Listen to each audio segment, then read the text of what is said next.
Hello दोस्तों, कैसे हैं आप लोग। आज मैं आपको एक ऐसी लड़की की कहानी सुनाती हूँ जो मन ही मन अपने बॉस को बहुत प्यार करने लगती है। मेरी शादी को अभी 2 साल ही हुए थे कि मेरे पति बीमार रहने लगे। वह इतना बीमार रहने लगे कि सब डॉक्टरों ने जवाब दे दिया था। मैंने शहर के बड़े से बड़े डॉक्टर से इलाज करवाया, मगर किसी डॉक्टर ने उम्मीद नहीं दिलाई। सबने यही कहा कि आप कहीं दिखाना चाहते हैं तो दिखा लें, पर इनके पास समय बहुत कम बाकी है। मुझे अपने पति की एक बात पर बहुत गुस्सा आती। वह हर रोज रात को मेरे पास आता और मुझे एक फोटो दिखाकर कहता कि मेरी मौत के बाद इस आदमी के साथ शादी कर लेना। उस फोटो को देख मेरा खून खौल उठता, क्योंकि मैं कहाँ 22-23 साल की जवान लड़की। मुझे अपने पति की बात सुनकर बहुत दुख होता था। मैं भगवान से उसकी लंबी जिंदगी की प्रार्थना करती थी, क्योंकि मैं अपने पति से बहुत प्यार करती थी और उसके साथ जिंदगी गुजारना चाहती थी। एक दिन मेरे पति का देहांत हो गया और मैं विधवा हो गई। मेरी तो दुनिया ही उजड़ गई थी। मैं अपने गम में से निकली भी नहीं थी कि मेरे सास पास आई और मुझसे कहने लगी, अब तुम जल्दी से उस आदमी से शादी कर लो जिसे तुम्हारा पति कहता था। मैं उनकी यह बात सुनकर हैरत से उन्हें देखने लगी। दूसरी शादी करना मैं अभी नहीं चाहती थी, लेकिन मजबूरन मुझे उस आदमी से शादी करनी पड़ी। शादी की रात जब मेरा दूल्हा मेरे कमरे में आया, उसे देखकर मेरी चीख निकल गई, क्योंकि मैं उस आदमी को पहचानती थी। मेरा नाम बुलबुल है। मैं मुंबई की रहने वाली हूँ। मैं अपने माँ बाप की इकलौती बेटी थी और एक मिडिल क्लास से थी। मेरे माता पिता ने मुझे पढ़ाया लिखाया। उसके बाद उन्होंने मुझसे कहा कि वह मेरी शादी कराना चाहते हैं, लेकिन मैं उनसे ने कहा कि मैं बाबा अभी शादी करना नहीं चाहती हूँ, मैं आगे पढ़ना चाहती हूँ। मैं अपने माँ बाप की बहुत लाडली थी और वह मेरी सारी बातें मानते थे, इसलिए यह बात भी मान ली। उन्होंने मुझे आगे पढ़ाने की इजाज़त दे दी। साथ में ही मैंने एक ऑफिस में जॉब करना शुरू कर दिया। ऑफिस में सारे लोग बहुत अच्छे थे। सब से मेरी दोस्ती हो गई थी। जब मैं पहली बार अपने बॉस को देखा तो मैं उनको देखती ही रह गई। सारी लड़कियां उनके आगे पीछे घूमते रहती थी ऑफिस में। उनके केबिन में कुछ ना कुछ बहाना बनाकर सभी लोग जाया करते थे, लेकिन मैं कभी कोई ऐसी हरकत नहीं करती थी जिससे मेरे चरित्र पर कोई उंगली उठा सके। मेरे माँ बाप ने मुझे भरोसा करके मेरे जॉब करने की इजाज़त दी थी। मैं उनका भरोसा किसी भी हाल में नहीं तोड़ना चाहती थी। मैं कोई भी ऐसा काम नहीं करना चाहती थी जिससे मेरे माँ बाप की इज्जत पर कोई आँच आए। मैं सोचती थी, अगर भगवान ने मेरी किस्मत में इस लड़के को लिखा है तो वह खुद ही इसके दिल में मेरे लिए मोहब्बत डाल देगा, क्योंकि जोड़े आसमान से बनकर आते हैं। उनका नाम राहुल था। वह एक बहुत अच्छा इंसान था। मेरी बॉस से ज़्यादा बातचीत तो नहीं होती थी, जितनी भी होती थी काम के बारे में ही होती थी। जब भी वह मुझसे या किसी लड़की से बात करते थे तो हमेशा नज़र झुकाकर बात करते थे। मैं यही चाहती थी कि मेरा होने वाला पति औरतों की इज्जत करना जाने।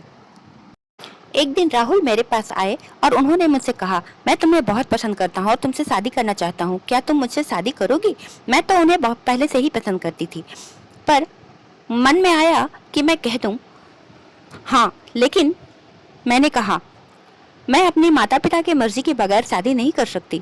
अगर उन्होंने हाँ कहा तो मुझे कोई एतराज नहीं है। तो राहुल ने भी कहा, ठीक है, तुम अपने माता पिता से पूछ लेना, उनकी राजी के बगैर हम यह शादी नहीं करेंगे।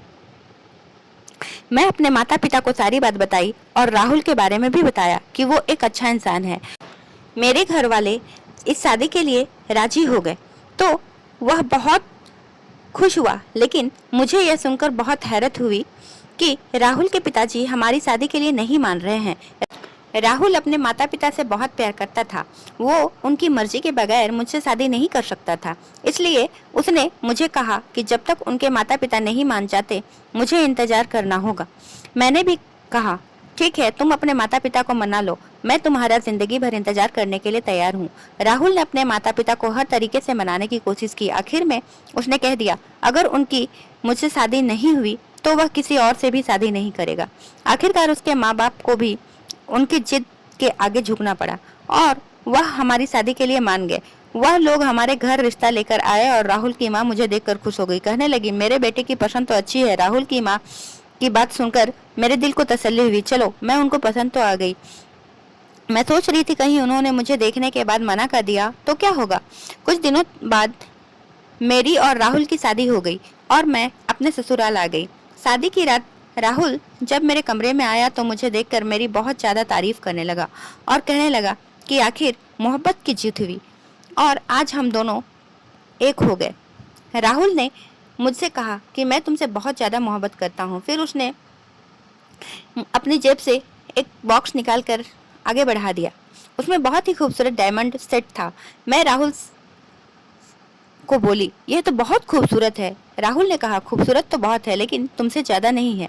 राहुल की यह बात सुनकर मैं मुस्कुरा दी। राहुल ने मुझसे कहा कि मेरे माता पिता का बहुत ख्याल रखना, उन्हें बिल्कुल अपने माँ बाप की तरह समझना। अगर वह तुम्हें कुछ कह भी दें तो उन्हें जवाब मत देना। मैंने बड़ी मुश्किल से उन्हें हमारी शादी के लिए राजी किया है। अब मैं नहीं चाहता कि वह तुमसे किसी भी बात को लेकर नाराज हो। मैंने कहा, तुम फिक्र मत करो, मैं उनका ख्याल रखूंगी। शादी के कुछ दिन बाद ही हम अपने हनीमून पर चले गए। मेरे पति मुझ पर दिल खोलकर खर्चा करते थे, मुझे रोज महंगे महंगे गिफ्ट ला कर देते।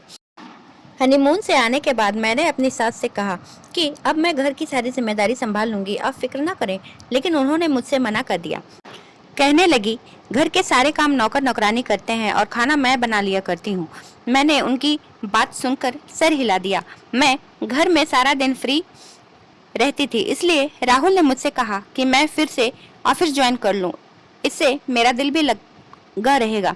मैंने अगले दिन से ही जॉब ज्वाइन कर लिया।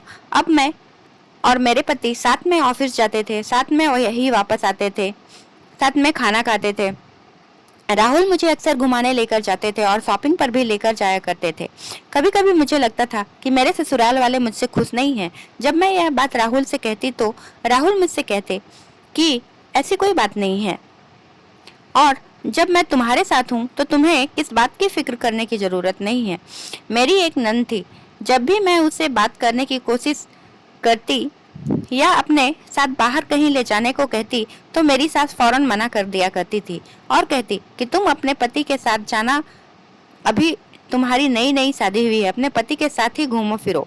मुझे उनकी यह बात अजीब लगती थी, लेकिन मैंने इस बात पर ज्यादा तवज्जो नहीं दी क्योंकि मैं अपने पति के साथ बहुत खुश थी। लेकिन भगवान ने मेरे नसीब में खुशियां बहुत कम लिखी थी। एक दिन अचानक मेरे पति की हालत बहुत खराब हो गई थी। मेरे ससुर ने उनको हॉस्पिटल लेकर गए। मैं समझ नहीं पा रही थी कि अचानक उन्हें क्या हो गया। जब वो घर वापस आए तो मैंने उनसे पूछा कि डॉक्टर ने क्या बताया। उन्होंने मुझसे कहा कि रिपोर्ट करवाई है, कल आएगी तो पता चलेगा। अगले दिन मैंने उनसे पूछा रिपोर्ट में क्या आया है, तो उन्होंने मुझसे कहा कि पिताजी रिपोर्ट लेकर आएंगे। अब अक्सर ही मेरे पति की अचानक तबीयत खराब हो जाती थी और मेरे ससुर ही उन्हें अस्पताल लेकर जाते थे। मैं अपने ससुर से कहती कि मैं भी साथ चलती हूँ तो वह मुझसे मना कर देते थे। जब भी मैं अपने पति से उनकी रिपोर्ट के बारे में पूछती तो वह कुछ न कुछ बहाना बना दिया करते थे। अब मेरे पति की तबीयत खराब रहने लगी थी। जब मैं उनसे पूछती कि आपको क्या बीमारी हुई है, तब वो भी मुझे कुछ नहीं बताते, इसलिए कि मैं परेशान ना हो जाऊं। अब उन्हें अपनी जिंदगी का भरोसा नहीं रह गया था। एक रात उन्होंने मुझे अपने पास बुलाया और मुझसे कहने लगे कि मेरी मौत का अब कोई भरोसा नहीं है, मेरे मरने के बाद तुम दूसरी शादी कर लेना। मैं उनसे कही, आप यह क्या कह रहे हैं? आप भगवान पर भरोसा रखिए, आपको कुछ नहीं होगा। अब वह मुझसे रोज यही बात कहते थे। उन्होंने मुझे अपनी जेब से एक फोटो निकालकर दिखाया और कहने लगे कि मेरे मरने के बाद तुम इस आदमी से शादी कर लेना। वह फोटो देखकर मेरी रूह कांप गई क्योंकि वो एक 80 साल का बूढ़ा था और मैं 22-23 साल की जवान लड़की। मेरी और उनकी शादी तो मुमकिन ही नहीं थी। मुझे अपने पति की यह बात सुनकर बहुत ज्यादा दुख होता था। मैं प्रार्थना करती कि भगवान मेरे पति को जल्दी ठीक कर दे, लेकिन भगवान ने मेरी प्रार्थना नहीं सुनी और एक दिन वही हुआ जिसका मुझे डर था। आज मेरी तबीयत ठीक नहीं थी तो मैं ऑफिस नहीं गई थी। उस दिन मेरे पति की तबीयत कुछ बेहतर लग रही थी तो उन्होंने कहा कि आज मैं ऑफिस चला जाता हूँ और घर से बाहर निकलूंगा तो मेरा दिल भी बहल जाएगा। मैंने उनसे मना किया, लेकिन फिर भी वह ऑफिस चले गए। उनके जाने के 2 घंटे बाद ही मेरे पास फोन आया कि मेरे पति की तबीयत बहुत ज्यादा खराब है और वह हॉस्पिटल में है। यह सुनते ही मैं जिस हाल में बैठी थी वैसे ही हॉस्पिटल की तरफ भागी। जब मैं हॉस्पिटल गई तो मैंने देखा कि मेरे पति आखिरी सांस ले रहे थे। अपने आखिरी सांस में भी उन्होंने मुझसे यही कहा कि मेरे मरने के बाद तुम उस आदमी के साथ शादी कर लेना, तुम्हें मेरी मोहब्बत की कसम है। यह कहने के बाद ही उन्होंने दम तोड़ दिया।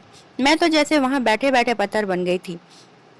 मैंने अपना सुध-बुध गवा दिया था। मुझे अपने जवान पति की मौत का यकीन नहीं हो रहा था। मेरा दिल यह बात कबूल करने को तैयार ही नहीं था कि वह मुझे छोड़कर जा चुके हैं। अब हर समय मैं अपने कमरे में गुमसुम पड़ी रहती और उन्हें याद किया करती थी। मेरी शादी करने का कोई इरादा नहीं था, बल्कि मुझे तो अपने खुद का ही होश नहीं था। दूसरी शादी कहाँ से करती? मेरे पति की मौत को अभी कुछ ही दिन हुए थे कि मेरी सास मेरे पास आई और मुझसे कहने लगी कि अपनी दूसरी शादी के लिए तैयारी कर लो। उनकी यह बात सुनकर मुझे मेरे कानों पर भरोसा नहीं रहा। मैंने उनसे कहा कि मैं कोई दूसरी शादी नहीं करना चाहती। उन्होंने मुझसे कहा, तुम्हारे पति ने तुम्हारी जिम्मेदारी मुझे दी थी और कहा था कि मेरे मरने के बाद उनकी दूसरी शादी करवा देना। उनकी यह बात सुनकर मुझे अपने पति की कही हुई बात याद आ गई। वह कहने लगी कि मैं अपने बेटे की आखिरी इच्छा जरूर पूरी करूंगी। उन्हें उन्हें देखकर कहीं से भी नहीं लग रहा था कि उन्हें अपने जवान बेटे की मौत का कोई गम है। अगर होता तो वह मेरी दूसरी शादी करने के लिए मजबूर नहीं करती। मेरे पति के देहांत के बाद मेरे माता पिता मुझे लेने आए थे, तो मेरी सास ने कहा कि अब यह हमारी बेटी है और इसकी सारी जिम्मेदारी भी मेरी है। मैं अपने माता पिता के साथ जाना चाहती थी, लेकिन मेरे पति की कसम ने मुझे यहाँ रोक कर रखा था। मैं यह शादी करना नहीं चाहती थी, लेकिन अपने पति की इच्छा पूरी करने के लिए मैंने शादी कर ली। हाँ, कर दी।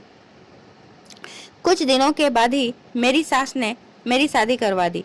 मेरी शादी वाले दिन तो तरह तरह की बातें बना रहे थे लोग। कह रहे थे कि पति के मरे अभी कुछ दिन ही हुए हैं और इसको देखो कैसे बेशर्म की तरह दुल्हन बनी बैठी है। लेकिन उनकी बातों का मुझ पर कोई असर नहीं हो रहा था। मैं खुद पत्थर की मूरत बनी वहां बैठी हुई थी। रात को मेरी नंद मुझे मेरे कमरे में छोड़कर चली गई। मुझे बहुत डर लग रहा था। जब मेरा पति मेरे कमरे में आया तो उसे देखकर मेरी चीख निकल गई, क्योंकि मेरा दूसरा पति कोई और नहीं, मेरा ससुर था। मैं चीखते हुए बेड से उतरी तो तभी मेरा ससुर मेरे पास आए और मुझसे कहने लगे कि तुम डर क्यों रही हो? तुम्हारी दूसरी शादी मुझसे ही हुई है और अब से मैं ही तुम्हारा पति हूँ।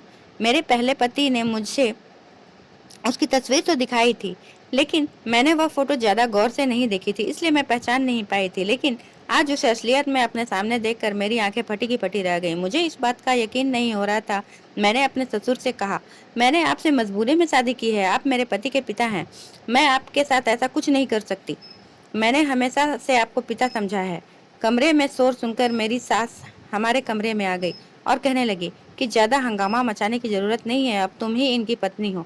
और वैसे भी राहुल हमारा सगा बेटा नहीं था, हमारी कोई औलाद नहीं हो रही थी, इसलिए हमने उसको गोद लिया था। और यह बात राहुल भी जानता था कि वो हमारा सगा बेटा नहीं है, इसलिए उसने मुझे यह हक दिया था कि मैं तुम्हारी शादी अपनी मर्जी से जहाँ चाहे करा दूं। इसलिए मैंने तुम्हारी शादी अपने पति से करवा दी ताकि तुम हमेशा इसी घर में रहो। राहुल नहीं चाहता था कि तुम कभी भी यह घर छोड़कर जाओ। उसकी आखिरी इच्छा यही थी। मुझे अपनी सास की बातों पर यकीन नहीं आ रहा था। मैं समझ नहीं पा रही थी कि आखिर राहुल ने मेरे साथ ऐसा क्यों किया। मेरी सास कहने लगी, मैं राहुल से बहुत मोहब्बत करती थी, उसे अपना बेटा ही मानती थी, इसलिए मैंने उसकी आखिरी इच्छा पूरी करने के लिए अपने पति की शादी तुमसे करवा दी। तुम्हें तो हमारा एहसानमंद होना चाहिए कि मैं तुम्हारी खातिर अपने पति को छोड़ दिया, उल्टा तुम हम पर ही चढ़ रही हो। मैंने कहा, आप दोनों मेरे कमरे से जाइए। वह दोनों नाराज होते हुए मेरे कमरे से बाहर चले गए और मैं वहीं जमीन पर बैठ गई। जो राज आज मेरे सामने खुले थे, उन्होंने तो मेरी जान निकाल दी थी। मुझे राहुल ने कभी यह नहीं बताया कि उसके सगे माता पिता ये नहीं है। मैं बहुत मुश्किल में फंस गई थी। आज मैं इस मुश्किल से कैसे निकलूंगी पता नहीं। यही सब कुछ सोच सोच कर जोर जोर से रोने लगी। मैंने राहुल की फोटो उठाई और उससे सवाल करने लगी कि आखिर उसने मेरे साथ ऐसा क्यों किया। उसने मुझे अपने प्यार की कसम दी कि मैं दूसरी शादी कर लूं, वह भी उसके ही पिता से। मैं उनको अपने ससुर और बाप का मान देती थी। आज वह मैंने सामने ने पति की शक्ल में खड़े थे। मैं यह सब अपने सपने में भी नहीं सोच सकती थी। सारी रात यही सब कुछ सोचती रही।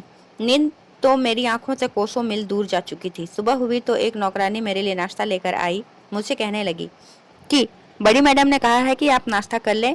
मैंने उससे कहा कि तुम यह ले जाओ, मुझे नाश्ता नहीं करना, मेरा दिल नहीं चाह रहा। मेरा मन कर रहा था मैं इस घर से बहुत दूर चली जाऊं। मैंने सोचा कि ऑफिस चली जाती हूँ, मेरा कुछ दिल बहल जाएगा। वैसे भी रात में मेरे ऊपर तो पहाड़ टूटे थे। उसने मेरी जिंदगी को बर्बाद करके रख दिया था।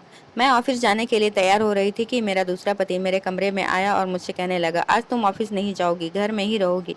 मैंने उससे पूछा कि क्यों नहीं जाऊंगी, तो उसने मुझसे कहा कि आज के बाद तुम्हें ऑफिस जाने की कोई ज़रूरत नहीं है, तुम घर में रहकर घर की जिम्मेदारियां संभालो। अब मैं तुम्हारा पति हूँ, तुम्हें मेरी हर बात माननी पड़ेगी।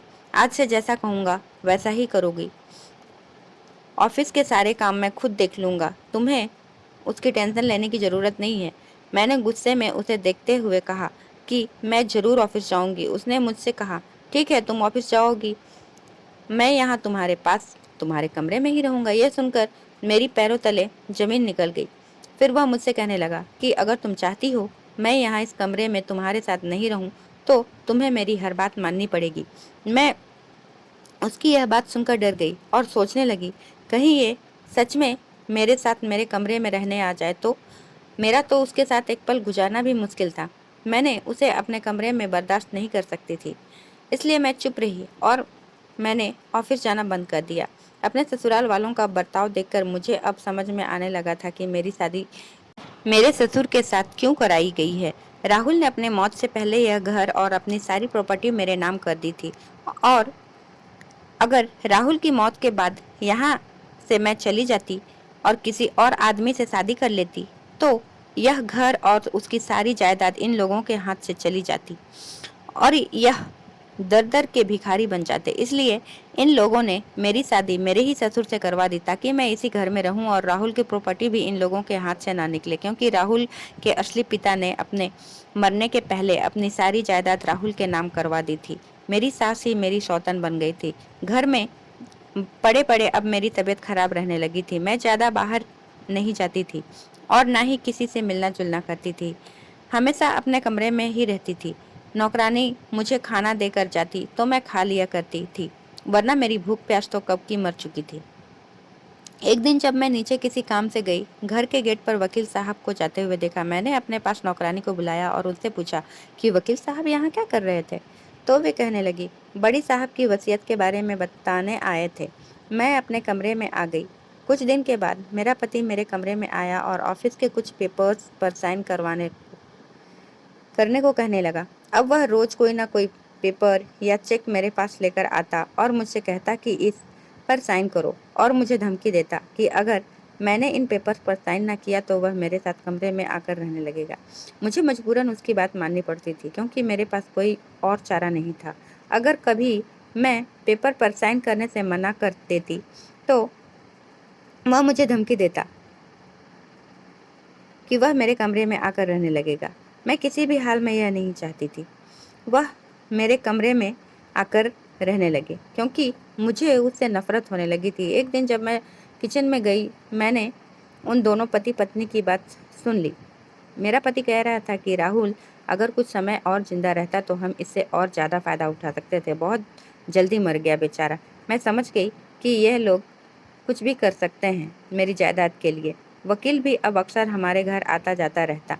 मैंने उससे काफ़ी बार बात करने की कोशिश की, लेकिन मेरी सास मुझे उससे बात करने नहीं देती थी।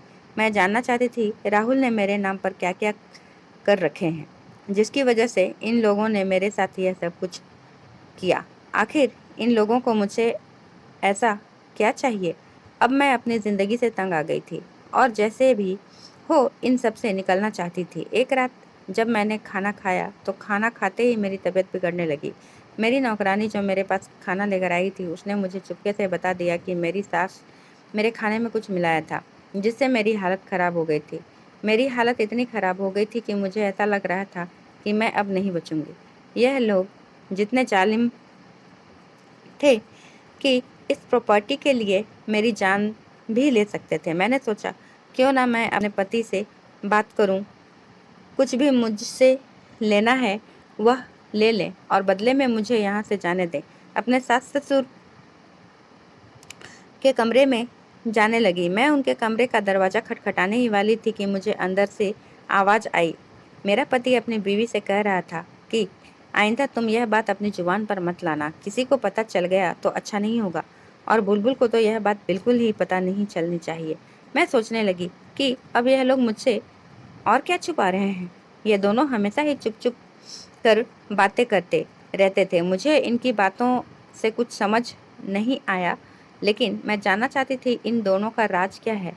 मैं अपने कमरे में चली गई और वहाँ जाकर सोचने लगी कि मैं ऐसा क्या करूँ जिससे मुझे इन दोनों का राज पता चल जाए। मेरे दिमाग में एक आइडिया आया। मैंने सोचा क्यों ना मैं अपने पति को अपना दीवाना बना दूं। अगर वह मेरे काबू में आ गया तो मैं उससे सब कुछ उगलवा लूँगी। एक रात मैं तैयार होकर अपने पति के कमरे में गई। उसके कमरे में जाकर मैंने उससे कहा, तुम भूल रहे हो कि मैं भी तुम्हारी पत्नी हूँ। मेरा भी तुम पर कोई हक बनता है। तुम मेरे साथ मेरे कमरे में चलो। मेरी यह बात सुनकर तो मेरी सास के चेहरे का रंग ही उड़ गया। मैंने उससे पति का हाथ पकड़कर उसे बेड से उठाया और कहने लगी कि इस बूढ़ी औरत की जान छोड़ो, अब तुम मेरे साथ रहना। यह सुनकर मेरा पति भी खुश हो गया, क्योंकि वह 80 साल का बूढ़ा था, पर मैं एक जवान और खूबसूरत लड़की। भला ऐसा मौका कौन छोड़ सकता था। खुशी खुशी उठकर मेरे साथ मेरे कमरे में आ गया था। उसे अपने कमरे में लाकर बोली कि तुम अपनी पहली बीवी को इस घर से निकाल दो, तभी मैं हमेशा के लिए तुम्हारे साथ रहने के लिए तैयार हूँगी। अब वह मेरा दीवाना हो गया था और वह मेरे साथ रहने के लिए कुछ भी कर सकता था। उसकी पत्नी मुझे घर से निकालना चाहती थी, लेकिन वह कुछ नहीं कर सकती थी, क्योंकि अब वो उसका पति मेरा दीवाना हो गया था। वह उसकी तरफ देखता भी नहीं था। अब जब भी वह घर से बाहर से आता, सीधा मेरे पास ही आता था। एक दिन मैंने अपने पति से कहा कि मैं इस शहर में नहीं रहना चाहती, मुझे अब मेरे पुराने पति की याद दिलाती है, इसलिए हम लोग कहीं बाहर चलते हैं जहाँ सिर्फ मैं और आप रहें। यह बात सुनकर उसकी पत्नी जल भून गई।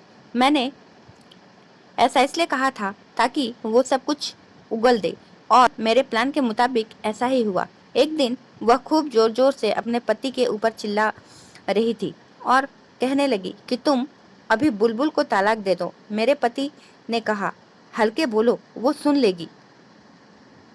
हम मंजिल के इतने करीब आकर अब पीछे नहीं हट सकते, और यह सारा प्लान तो तुम्हारा ही था ना। अब तुम मुझसे कैसे पीछे हटने के लिए कह सकती हो। उसकी पत्नी ने कहा कि मैं कुछ सुनना नहीं चाहती, मुझे कुछ नहीं चाहिए, बस तुम उस लड़की को तलाक दे दो। अगर तुमने उसे तलाक नहीं दी तो मैं उसे सब कुछ बता दूंगी, फिर तुम जानते हो क्या होगा। मेरे पति ने कहा कि ठीक है, मैं उसे छोड़ दूंगा, लेकिन तुम अपनी जुबान बंद रखना। अब उसका खेला हुआ खेल उस पर ही उल्टा पड़ रहा था। वह लोग अपने जाल में खुद ही फंस गए थे, लेकिन मैं परेशान भी थी। उसने अपनी बीवी की धमकी में आकर मुझे छोड़ दिया तो मुझे उन लोगों का कुछ भी राज पता नहीं चल सकेगा। मैं हर सूरत में उनका राज जानना चाहती थी। अभी तक मुझे कुछ भी पता नहीं चला था। मैंने सोचा कि अब मुझे कुछ और करना पड़ेगा जिससे मैं यह सब राज जान सकूं। रात को जब मेरा पति मेरे कमरे में आया तो मैंने उसे जूस में मिलाकर नशीली दवाई दे दी ताकि वह उसे नशे में सब कुछ बोल सके, और ऐसा ही हुआ। कुछ देर बाद वह पूरी तरीके से नशे में था। मैंने उससे कहा कि मैं यह घर और सारी प्रॉपर्टी तुम्हारे नाम कर दूंगी और हमेशा तुम्हारे साथ ही रहूंगी, तुम मुझसे सब कुछ सच सच बता दो। तो वह होश में नहीं था, इसलिए उसने मुझे सब कुछ सच सच बताना शुरू कर दिया। कहने लगा कि राहुल मेरे भाई का बेटा था। मेरे भाई बहुत अमीर था, उसके पास किसी चीज़ की कोई कमी नहीं थी, लेकिन मेरे पास कुछ नहीं था। मुझे यह देखकर अपने भाई से बहुत जलन होती थी। अब राहुल 1 साल का था तो मैंने अपने भाई और भाभी का एक्सीडेंट करवा दिया था, क्योंकि मैं जानता था कि राहुल के माता पिता के बाद उनकी जिम्मेदारी हमें ही मिलेगी, और ऐसा ही हुआ। उसके माता पिता के देहांत के बाद हम दोनों उसकी परवरिश के लिए इस घर में आ गए, लेकिन हमारे नाम कुछ भी नहीं था। हम सिर्फ राहुल और उसकी जायदाद की देखभाल कर सकते थे, पर राहुल जब 18 साल का हो जाए तब सब कुछ उसी के नाम पे ही होना था। अगर इस बीच में उसको कुछ हो जाता तो सारी जायदाद ट्रस्ट में चली जाती। अब हमारे पास और कोई चारा नहीं था। जब वह बड़ा हो गया तो उसने सारा कारोबार अपने हाथ में ले लिया। फिर एक दिन वह कहने लगा कि वह किसी लड़की को पसंद करता है और उसी लड़की से शादी करना चाहता है। तब हमने उसे बताया कि वह हमारा असली बेटा नहीं है, वह मेरे भाई का बेटा है और हम अपनी बेटी से उसकी शादी करवाना चाहते हैं। हमने सोचा था कि अगर उसकी शादी हमारी बेटी के साथ हो जाती है तो उसकी सारी जायदाद हमारी हो जाएगी, लेकिन उसने हमारी बेटी से शादी करने से मना कर दिया। उसने कहा कि मैं हमेशा इसे अपनी बहन समझता आया हूँ और मैं अपनी बहन से कैसे शादी कर सकता हूँ। तुमसे शादी करने के लिए उसने हमें बहुत मनाया, और तुमसे अगर शादी नहीं होती तो हमारे हाथ से दौलत निकल जाती, इसलिए हम लोगों ने उसकी शादी तुम्हारे साथ करवा दी। लेकिन वह तो शादी होते ही तुम पर अपनी दौलत बरसाने लगा। वह रोज रोज तुम्हें महंगे महंगे गिफ्ट ला कर देता। उससे ने यह घर भी तुम्हारे नाम कर दिया था। जब भी कोई प्रॉपर्टी लेता तो तुम्हारे नाम पर ही लेता। मैं बहुत गुस्सा आता था, लेकिन हम कुछ नहीं कर सकते थे। धीरे धीरे हमारे हाथ से सब कुछ निकलता जा रहा था। फिर हमने सोचा कि क्यों ना हम राहुल को जान से मार दें। हम उसको ऐसा नहीं करना चाहते थे, इसलिए हमने उसके खाने में थोड़ा थोड़ा जहर मिलाना शुरू कर दिया।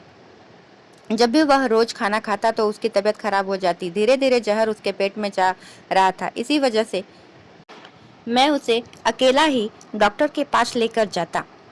उस डॉक्टर की रिपोर्ट में सब कुछ साफ साफ आ रहा था, लेकिन मैंने डॉक्टर को पैसे देकर वह रिपोर्ट बदलवा ली। राहुल को बता दिया कि उसे ब्लड कैंसर हुआ है। यह सुनकर उसने हमसे कहा कि यह बात तुम्हें ना बताए क्योंकि तुम परेशान हो जाओगी। मेरी पत्नी ने धीरे धीरे उसे अपनी बातों में लेना शुरू किया कि तुम्हारे मरने के बाद बुलबुल की शादी अपने पति से करवा दूंगी।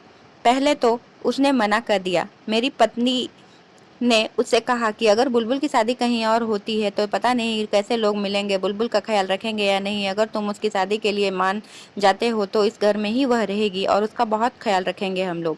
तब राहुल तैयार हो गया, लेकिन मेरी पत्नी ने उसके ऊपर इतना जोर डाला कि वो मान गया।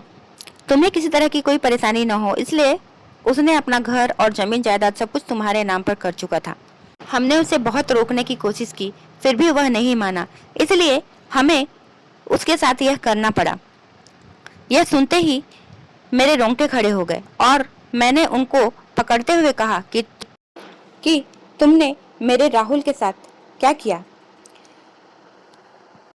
उसने नशे में बताया कि हमने उसके खाने में ज्यादा जहर मिला दिया जिससे वह उसी दिन मर गया, और उसके मरने के बाद मेरी पत्नी ने तुम्हारी शादी मेरे साथ करवा दी ताकि हम तुमसे सब जमीन जायदाद और बिजनेस छीन सकें। अब हम तुम्हारे खाने में भी जहर मिलाने लगे, तुम्हारे मरने के बाद यह सब कुछ हमारा हो जाए। लेकिन मैं तुम्हें मरने नहीं दूंगा, मैं उस बूढ़ी औरत को इस घर से निकाल दूंगा। मैंने उसकी सारी बातें रिकॉर्ड कर ली। अगले दिन मैंने पुलिस से उनकी रिपोर्ट करवाई। पुलिस हमारे घर आई, इन दोनों को गिरफ्तार कर ले गई। अदालत में उन दोनों की पेशी हुई। मैंने सारे सबूत दिखाए।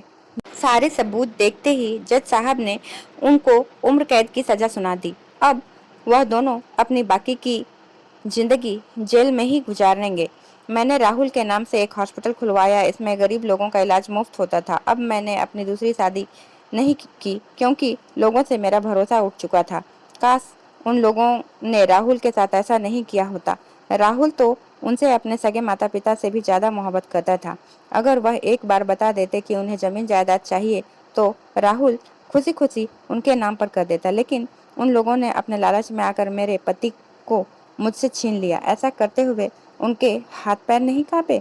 लोग तो कुछ समय जानवरों के साथ भी बिता लेते हैं तो उनसे भी मोहब्बत हो जाती है, लेकिन राहुल तो उनका सगा भतीजा था, उनका खून था, फिर भी उन्हें उस पर तरस नहीं आया।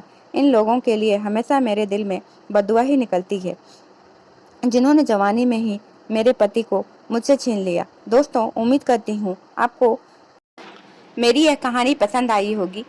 अगर मेरी यह कहानी आप लोगों को पसंद आई होगी तो इस तरह की और कहानियाँ सुनने के लिए मेरे चैनल को लाइक और सब्सक्राइब करना बिल्कुल ना भूलें। धन्यवाद।